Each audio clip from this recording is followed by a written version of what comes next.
Welcome to Joyfully Unstoppable, the podcast for women who are ready to lead boldly, live lightly, and reclaim their joy. Whether you're leading a team, a classroom, a boardroom, or your own big, beautiful life, I am so glad you found us. I'm your host, Becky Hamm, leadership coach, speaker, and founder of Women Lead Well.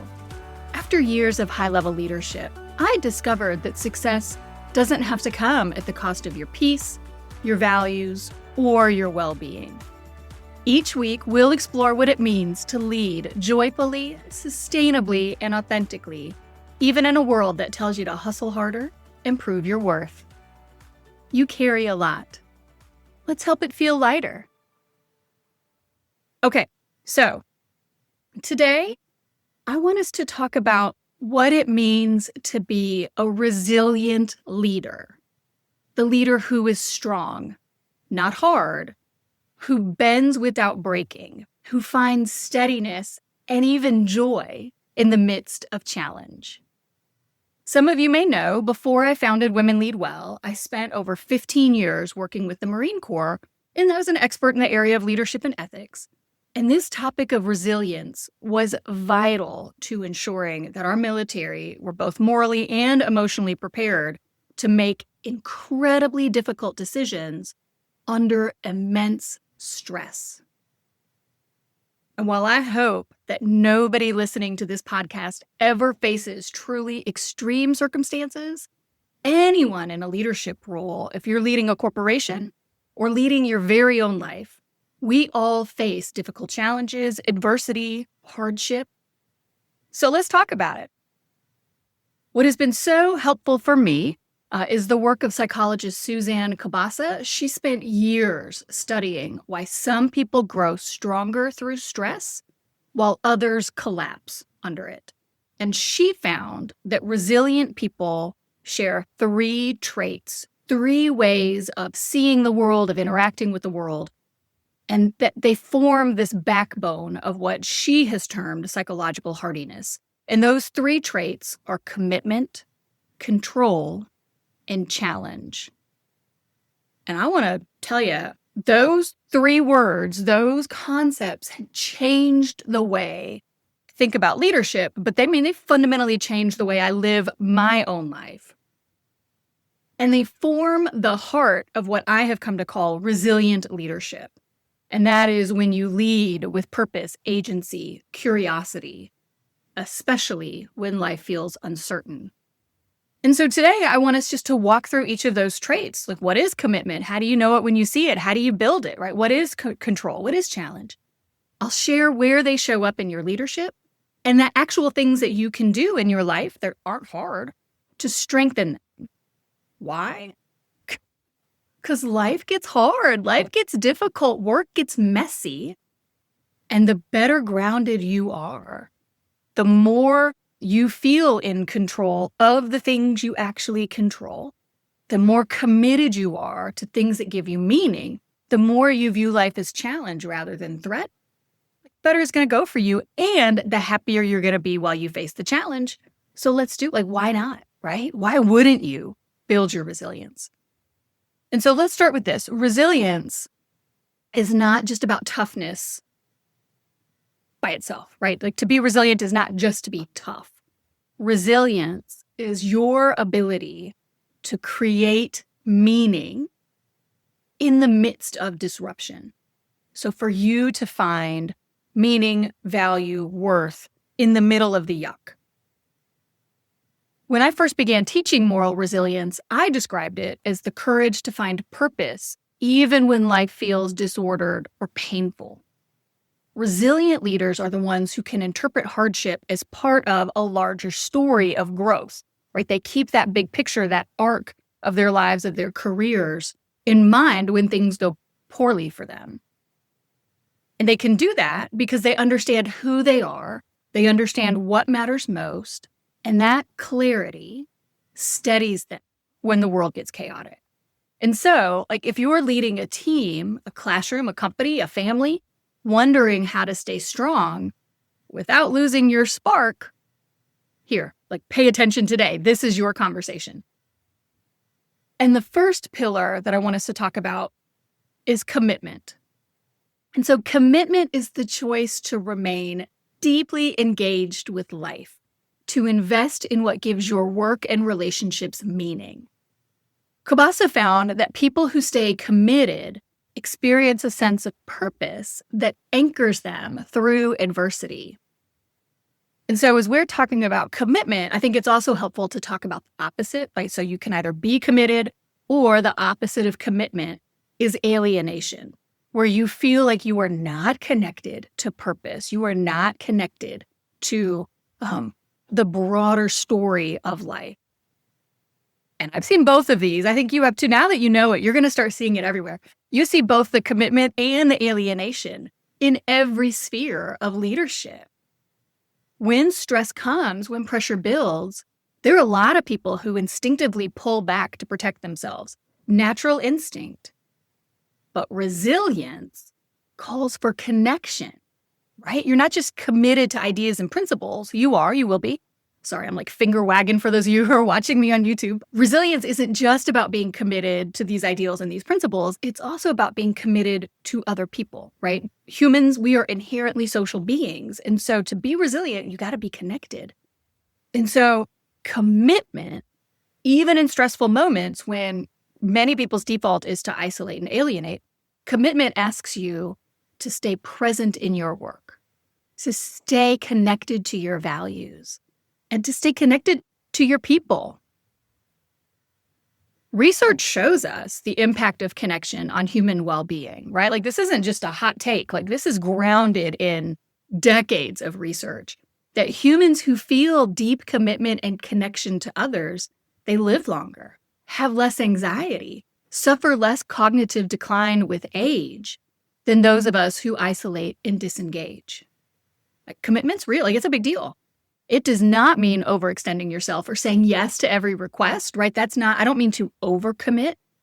What commitment is just orienting your time and energy around what you find to be truly worthwhile, what is truly meaningful to you.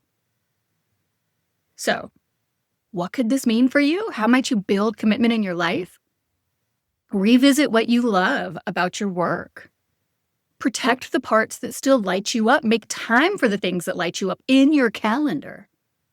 That connection renews your strength far more effectively than any self-discipline plan ever could.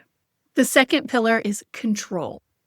Kobasa defines control as the belief that you can influence the course of your experience. And I want to be clear here, it is not about managing every detail or exerting control over things that you don't actually control, but it's recognizing that your actions and choices always matter. And the contrast to control is powerlessness, that things are happening to you, but you can't exert any influence either over them or over how you are responding to them. And so when people believe that they have some influence, they have some control, we approach stress differently. We respond to a situation rather than react to it. And so in leadership, this sense of agency, it keeps you from drifting into resignation when circumstances feel bigger than you. It keeps you from feeling overwhelmed. It's recognizing and accepting that you can't decide every outcome. That's not feasible. But you can decide how you're going to meet the moment. And you can choose to meet the moment, whatever it is, with curiosity, clarity, and courage. So here are a few ways to practice control in a healthy way. 1, clarify your circle of influence. Every morning when you get up, identify a few things that are truly yours to influence today. Not things that you wish you could influence or want to be able to influence or hope you can, but like actually what is in your control today. Oftentimes it's yourself, your own behavior, your own thoughts, your own action. Focus there and just let go of the rest. If you can't change it, just let it go. Second, shift your language. And this is a big one. I had to train myself on this. And so what I mean here, for example, is replace the I have to do whatever with I choose to do whatever, or I get to do whatever. feels semantic, but it's not. It is a very clear signal that you're acting from intention, that you are in charge of you. Because grown friend, grown woman, you are in charge of you. Own it. Own it. And then 3, ground yourself. The last week's episode was on nervous system regulation. When anxiety spikes, take a breath, remind yourself, I am capable.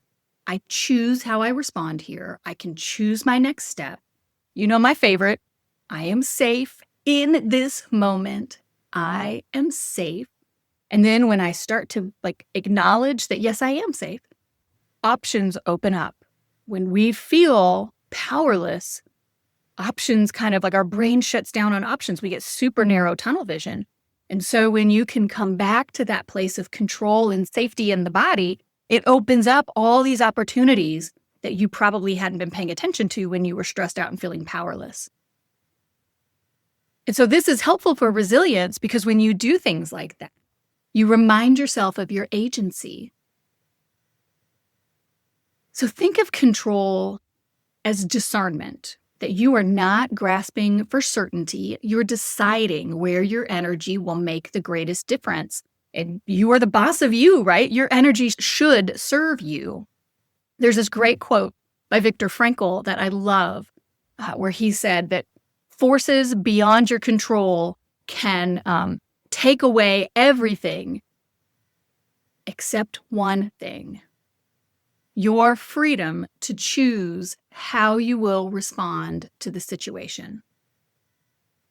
So ask yourself, where am I spending energy on things beyond my reach, things I don't actually control? And where can I put my energy to actually influence my life? And then you do that. Now, third pillar is challenge. And again, I did a lot of learning on the challenge. I was always committed. I struggled some with control and I've struggled some with challenge. So these are growth areas for me in my own life. But what a difference it has made as I have leaned into what I control and leaned into my understanding of challenge. So challenge is mindset, and it's a mindset that treats change as a chance to learn rather than a reason to fear. And so challenge stands opposite of threat. So when something you don't want happens to you, you can see a challenge or you can see a threat. You can interpret it as challenge or interpret it as threatening. And this can be a hard one. Why? Well, because many of us were not raised with a growth mindset. Maybe I should do an episode on the growth mindset. I feel like people are pretty familiar with that now. But shoot me a DM over on Instagram and let me know if it would be helpful to have an episode on a fixed mindset versus a growth mindset. But a lot of us who are a little bit older in our 40s and 50s, a lot of us were raised with a fixed mindset. And that means that we equate success with value. We equate stability with success. So those two things, we want to be successful. And if we're not successful, then that's a failure. And then also because we equate success and stability together, when we don't feel successful, we feel unstable. And humans tend to not like that. Going back to the brain, we got one job, keep us alive. Instability, threatening. Okay. That's a pretty evolutionarily sound response that we're having, except that growth nearly always arrives through disruption. Growth is almost always unsettling. And so Kobasa found that people who approach life as a series of challenges tend to stay optimistic and adaptable. They're just problem solving. Oh, this new thing. Okay, let's solve this problem. Oh, this new thing. Oh, let's solve this problem, right? They anticipate change and embrace it instead of resisting it. And so even when things are going badly, we lose our job, we get passed over for a promotion, our division faces significant budget cuts, whatever, we can choose, or like I did, we can train ourselves to see that adversity as opportunity rather than threat. And here's the beauty. If we do that, we're better able to create a positive outcome, right? Things might not go the way that we wanted, but they can still end up in a good place. And so when a setback hits, failed project, tough review, personal disappointment, you can reframe that experience as a learning opportunity. And you can ask yourself, what might this be teaching me? What opportunity is hiding here? I would tell my team all the time. We went through some difficult periods of budget cuts and just turmoil. And I would say in every meeting, yes, this is painful. Yes, this is difficult. There is opportunity here. What opportunity are we not seeing that is actually present in this situation? That's challenge. So, how do you get there? Challenge thrives on curiosity. And so instead of saying, oh, why me when something bad happens, you might try and ask yourself, oh, that sucks. What is this preparing me for? How do I grow from here? What's the opportunity here? Those questions turn the discouragement into discovery, but you've got to ask the questions. You've got to be curious. So I've already talked as we went through commitment, control, challenge. I gave quick examples of what you can do to strengthen each of those qualities, but let's dig in and let's talk about how do you actually grow commitment, control, challenge in your daily life? Because again, I'm telling you, it is life-changing. You will thank me. So resilience isn't like you take a class and then you got the certification and you check the box and woohoo, you're done. No, resilience is something that you build slowly and you do it through habits of reflection and perspective. And unfortunately, right, you don't get resilient when everything goes awesome. You build your resilience through adversity. And let me say just quickly here, it is true, and research supports this, that certain people are born with a higher natural level of resilience than others. And there are plenty of reasons for why this might be so. Formative experiences, kind of generational trauma, and just everyone's wired a little bit different, right? Now, here's the good news. Whatever level of resilience you're at, you can strengthen it. It is not the case that if you lack commitment today and control and challenge, and that you identify with alienation, hopelessness, and threat, that that's your fate and you're just going to spend the rest of your life there. That ain't how it works. You can condition your mind and your body to respond with greater resilience. You just have to learn it. Researchers call this practice transformational coping, the ability to reinterpret stressful experiences in ways that expand our understanding and capability. And so here are some things that you can do to support transformational coping. This is how you build that resilience within you. First, situational reconstruction. Fancy words, I'm just taking it from the research. And so you want to revisit difficult experiences to gain new insight. That's where you ask yourself, what can I learn? Not what should I have done differently? This isn't Monday morning quarterbacking. This is, how do I grow from this? What is the opportunity here? What can I learn from this that brings value to me? Second, something we talk about all the time on the podcast. I'm telling you, commitment, control, challenge, this work has deeply informed the work I do with my clients at Women Lead Well. So thing number 2 for transformational coping is somatic awareness. Pay attention to your body.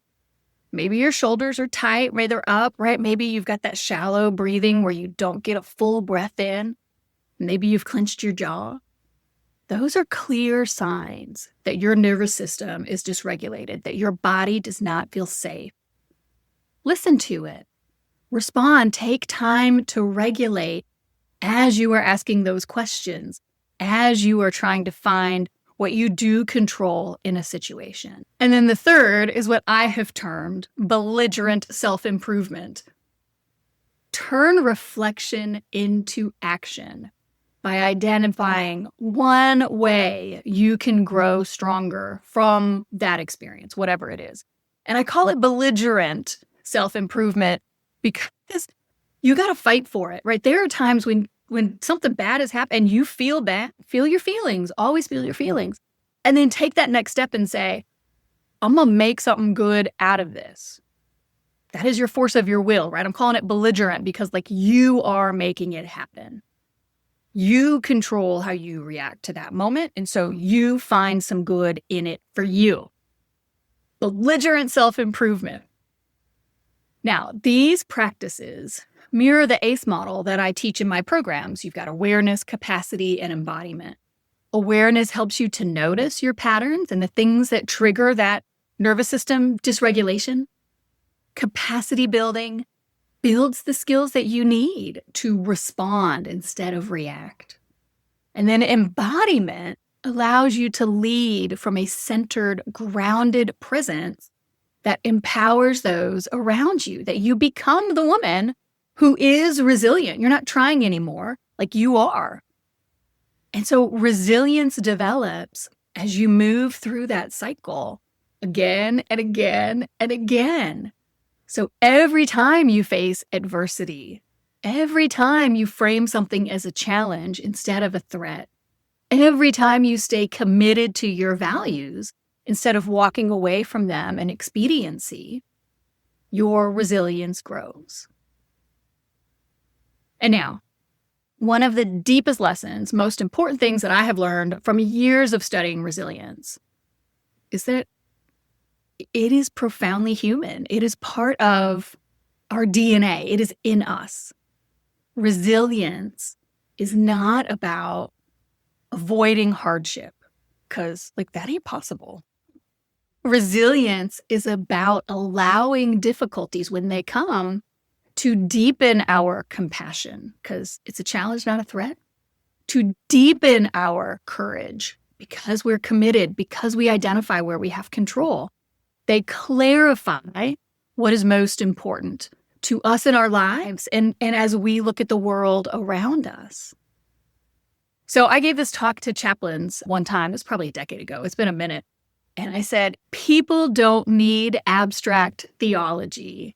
They need a connection that rebuilds their faith in the presence of good in the world and in themselves as agents of that good. I'm going to tell you, that applies to leadership as much as ministry. Your team does not need a flawless leader. They need someone who is present, who is steady, who is real, who is an actual human. Someone who can say, oh, this is hard, and still choose integrity. Someone who leads with empathy while holding high standards. Now, if you want to strengthen your resilience this week, try this. Reconnect with purpose. At the start of each day, ask yourself, what matters most? What is the most important, the meaning making? What's the most important thing for today? Write it down where you can see it. I'm the queen of sticky notes, but you do what works for you. Let that commitment to what is important steer your choices. Put it somewhere your eyeballs fall so you can keep looking at it. Thing 2, exercise that agency. You do have control. So every evening, I want you to write down one decision that reflected your values. One choice that you made that reflects your owning those things that are in your control. Because when you recognize that, it just reinforces your sense of control. So I said sticky notes for the things to be in front of me. I use the journal app. My phone's sitting over there for those watching me on YouTube. I use the journal app on my iPhone to note that at night. I do 3 things I'm grateful for, and then how did I own my day? How did I own my life today? And then next, I talked about the power of curiosity. Every day, welcome curiosity, embody curiosity without judgment. When something frustrating comes up, pause and ask yourself, do the deep breath first. What could this situation be teaching me? What is the opportunity here? Not in the what could this be teaching me because I'm messed up and I'm not good. No judgment. But what is the opportunity in this moment? That question transforms our defensiveness into openness. And again, when you do that, that's when the possibilities really pop up. And so as we wrap up here, remember, Resilience is not about never stumbling or never having a bad day. We're going to have bad days and we're going to stumble. Resilience is about having that bad day and choosing to commit to what is meaningful to you, recognizing what you can control, releasing what you can't, and embracing the challenges that are a natural part of life. Belligerent self-improvement. You might still spiral, we're human. But as your resilience grows, you can stop that spiral sooner and you can get back to the business of building the life you deserve. Now, if this episode spoke to you, I would love for you to share it with a friend who's running on empty. We need more women leading from alignment, not adrenaline. And don't forget to like and subscribe. You can also grab one of our free resources, like the Mental Load Reset or the Values Clarification Exercise at womenleadwell.net and linked in the show notes below. Remember, joyful, sustainable, and authentic leadership is possible, and you deserve to enjoy every minute of it. Until next time, I'm Becky Hamm, and this is Joyfully Unstoppable.